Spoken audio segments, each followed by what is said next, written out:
നമസ്കാരം. പ്രധാന വാർത്തകൾ.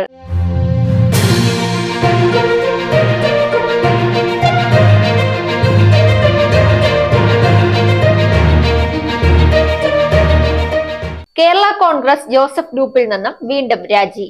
അറക്കൽ ബാലകൃഷ്ണപിള്ള പാർട്ടി വിട്ടു. സംവിധായകൻ ജോഷിയുടെ വീട്ടിൽ മോഷണം, നഷ്ടപ്പെട്ടത് സ്വർണ്ണ വജ്രാഭരണങ്ങൾ. ISLൽ സെമി കാണാതെ ബ്ലാസ്റ്റേഴ്സ് പുറത്ത്, ഒഡീഷയോട് തോറ്റ് മടക്കം.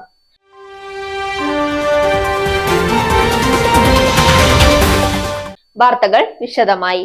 കേരള കോൺഗ്രസ് ജോസഫ് ഗ്രൂപ്പിൽ നിന്നും വീണ്ടും രാജി. അറക്കൽ ബാലകൃഷ്ണപിള്ള പാർട്ടി വിട്ടു. ജോസഫ് വിഭാഗം ഉന്നതാധികാര സമിതി അംഗവും കൊല്ലം ജില്ലാ പ്രസിഡന്റുമാണ് അറക്കൽ ബാലകൃഷ്ണപിള്ള.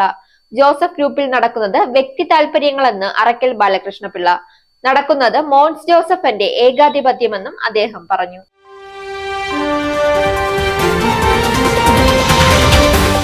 സംവിധായകൻ ജോഷിയുടെ വീട്ടിൽ മോഷണം, സ്വർണ്ണ വജ്രാഭരണങ്ങളും പണവും മോഷണം പോയി.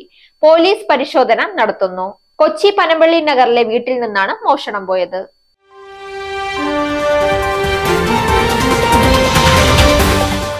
ഇനി കായിക വാർത്ത. ISLൽ സെമി കാണാതെ ബ്ലാസ്റ്റേഴ്സ് പുറത്ത്. നോക്കൌട്ട് മത്സരത്തിൽ ഒഡീഷയോട് തോറ്റാണ് കേരള ബ്ലാസ്റ്റേഴ്സ് ISLൽ സെമി ഫൈനൽ കാണാതെ പുറത്തായത്. 1-2 ഗോളുകൾക്കാണ് ഒഡീഷയുടെ വിജയം. വാർത്തകൾ അവസാനിക്കുന്നു. നേരിന്റെ വാർത്തകൾ നിങ്ങളുടെ വിരൽത്തുമ്പിലെത്താനായി സാക് ന്യൂസ് ചാനൽ സബ്സ്ക്രൈബ് ചെയ്തും ഷെയർ ചെയ്തും ഒരു ശരിയായ മാധ്യമ നിലപാടിന് നിൽക്കാൻ ഞങ്ങൾ നിങ്ങളെ ക്ഷണിക്കുന്നു.